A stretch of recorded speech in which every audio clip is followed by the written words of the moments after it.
Right, wind on. Euro 2012. You're a key component in it. It was the highlight of my career in terms of getting there. But what a disaster it was, and it certainly doesn't sit well with me. I don't particularly like talking about it. It was obviously won't go down in history as one of our greatest tournaments. Just sheer regret is what I feel in terms of the build-up, the monotony of it. Obviously, the results. How does it sit with you a few years on? It's, it's the first time an Irish team's qualified for Euros for so long, so it should have been it's looked on as more successful, but our performances out there now, it's looked on as nearly a joke. People talk about it as, and it's such disappointment. And as my one major tournament, your major tournament, we missed out on the World Cup previous to that, right at the end in the France game. I look back on it, the monotony in the build-up, I expected that. I expected the weeks together, and that doesn't, me, I'm happy to sleep in a hotel room during the afternoon, and I can get over it. That side of it was just my job, and you get ready for the Euros, and this is what it is, this build-up and this spell together.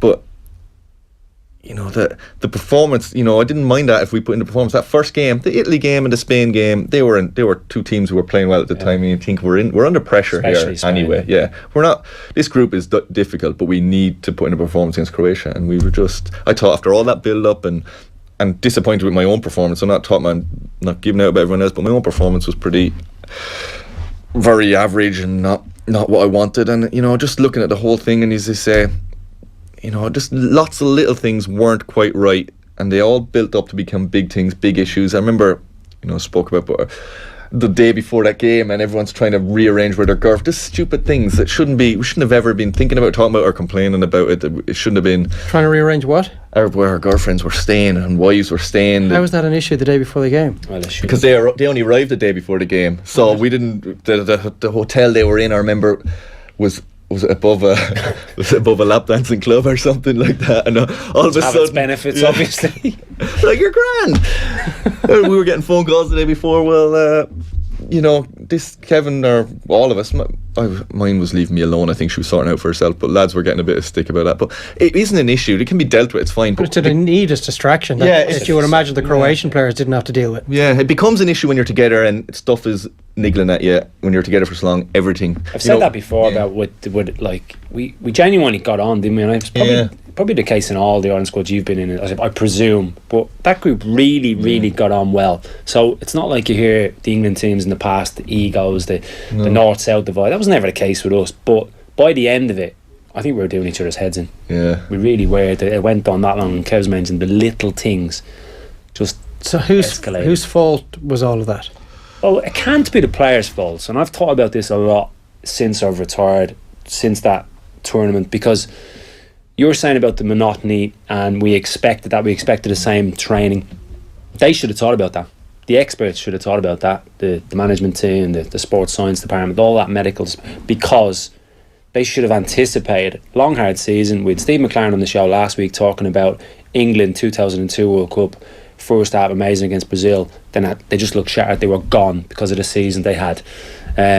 So they should have known the type of training we did. Our training sessions were full on, weren't they? Yeah, they were. It wasn't like an Italian type training session where they can go through the motions. If players weren't putting it in our training session, you'd be on them, because we trained how we played, and they would have to curtail maybe the times, or should have curtailed the times, or there should have been more downtime.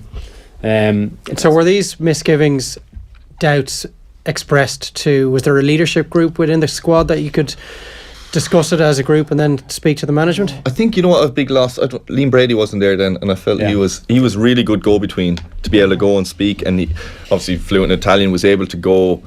Trapattoni took what he said from us, and when he left, respected him. He respected him and would take it on board. I think when he left, we lost that bridge or that link to be able to.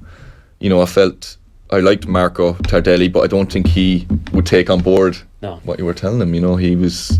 And so when you've lost to Croatia and Italy, and that no matter what happens in the Spain game, you're out. Yeah. Are you guys already mentally on your holidays in the build up to the Spanish game? Like, you can't wait to get out of there? The Italian game. Sorry, the Italian game. Yeah, you're out. We know we're out. Yeah. So are you? Have guys checked out mentally already? I think it was very tough. It was a tough couple of days. It was for me. It had been on a downer, and this is really sad to say. Even before a ball was kicked, because of the atmosphere that had been in the first game. Yeah, I remember I was rooming with Stephen Ward, and there's what I'm talking about in terms of I really like Wardy. Got on well, roomed together for a couple of years. We had to just go in separate rooms because we were just niggling. It was he snores the whole time. He does snore, yeah. Schnozzle on him. I remember having to just needed my own space, and I remember going and like getting videos of friends to send me bits and bobs and pictures from my home to try and get myself into a fan's frame of mind and away from being a player, because the player side of it and the training and around the hotel was getting me that bogged down and kind of anxious, and I don't know, it was just... Was that feeling throughout the squad? Did you have that feeling as well? Or is it just he doesn't really get on with anyone? Yeah, he was snapping early doors in that squad. He had a great row with Alan Kelly one day on the bus. What was that over? Go ahead. I don't even remember. It was just good fun seeing him snapping. He's presenting the show. He's not supposed to be having to tell these stories. I'm supposed to be controlling, but I'll say it did sum up, and I think, if recollection serves me right, it was the day before, the evening before the training session on the pitch. Yeah, it was the stadium, wasn't it? Actually, yeah. Before the Croatia game, and I don't know whether it was to do with taxis to and from stadiums, because Kells by that stage, Alan Kelly, who was a great fella, who should mention, he was the one being the go-between, trying to sort bits and bobs out. So I can imagine the role he had. He was up to 90. And I'm sure it was about lifts for families from the hotels or whatever. And whatever, something happened, and it just kicked off a little bit down the back of the bus between myself and Kells, which was very strange because we get on very well before, we get on very well literally after it, but it just summed up the kind of frustration and I think that had built up. Speaking to lads after the last Euros who were at both, it was a lot, the preparation, where they stayed hotel wise, everything was a lot more organised. I suppose they learned a lesson. People, they hadn't been to a tournament in a while, so the people who were that's working not good enough, it, and that's unforgivable. It doesn't matter if you haven't been to a tournament. You are part of a footballing family where there's endless amounts of information. You can pick up the phone to the FA and pick their brains. They've been to every tournament bar one or two for the last 25, 30 years. What are the pitfalls? What should we be looking out for? Speak to guys who are involved in the logistics around Japan and Korea, around Euro 88, USA 94, Italia 90. There's so many people they could speak to ensure that this did not happen.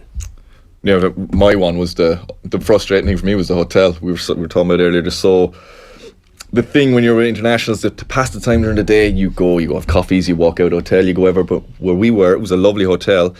And I think one side was, we'll have a hotel in the city because the lads would be able to walk out and have coffees. But obviously we couldn't do that. We were on lockdown. Our hotel was surrounded by, it seemed like hundreds of Irish fans. You couldn't go out on your balcony, you couldn't open the door of your hotel room. It was to look out because there was people down below all chanting up Irish songs, and this was going on into the middle of the night. It was staggering. It really was. We'd open the lift to go to training, and it was like walking out into the biggest stag do you've ever seen in your life. Wasn't it? Staggering. Yeah. Like really, you're right, we couldn't go anywhere. Some of the families were about 700 yards away in that other hotel. Do you remember down the beach? I remember having to put like camouflage on, hats, in the middle of June, hats, everything on, different tracksuits, and just kind of slope out the back way, run down the beach to try and see your family just to get that. It was stressful. You should be relaxing hotel. This was just stressful. It felt like you couldn't breathe. I know in this Euros it was top class where they stayed in Versailles, and the lads could wander around, they could go wherever they wanted and get a bit of fresh air, get out of your hotel room, not have to see your teammates 24/7. Little things. I know it sounds like we are making excuses and coming up with reasons for why, but you have to find reasons, and they're the ones I can think of.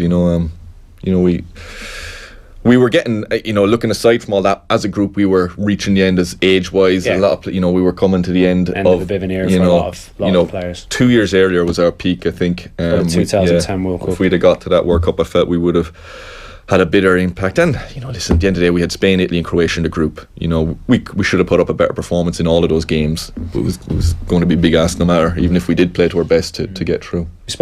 Hey, hope you enjoyed that latest offering from Off the Ball. If you want to subscribe, and you should, check out just up here. All our latest stuff is just down here. Generally, knock yourself out.